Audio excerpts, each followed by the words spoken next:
Баршаңызға сәлем. Бүгін біз омлет на куриный рулет дайындаймыз. Өте қолжетімді, барлық ингредиенттері қолжетімді, өте дәмді және де жасалу жолы өте оңай. Жасап көруге кеңес беремін баршаңызға. Сырды теркадан өткізіп аламыз. 3 жұмыртқамызды, майонез, 3 ас қасық манный крупамызды қосып жақсылап араластырамыз. Тұз қоспаймыз, өйткені біздің сыр мен майонезде тұз болады. Сондықтан қоспаймыз. 12-15 минутта 180 градуста пісіріп аламыз.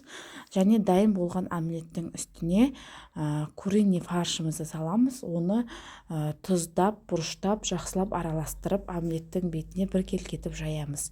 Ерекше болуы үшін түрлі түсті перецтарды кубиктап турап, және де рулетімізді тығыз етіп ораймыз. Біздің куриный фаршымызды пісіру үшін фольгаға ораймыз. Фольгаға жақсылап орап, тығыздап орап, 180 градуста тағы да 30-40 минуттай пісіріп аламыз. Енді дәмі деген супер керемет болып шығады. Баршаңызға жасап көруге кеңес беремін. Сіздің қонақ шақырсаңыз дастарханыңыздың көркін ашатын болады. Баршаңызға рахмет. Осы рецепт сіздерге ұнады деген ойдамын. Сіздермен бірге болған Таңшолпан. Менің каналыма тіркеліп, лайк басып, комментарий қалдырып кетіңіздер. Алда түрлі рецепттер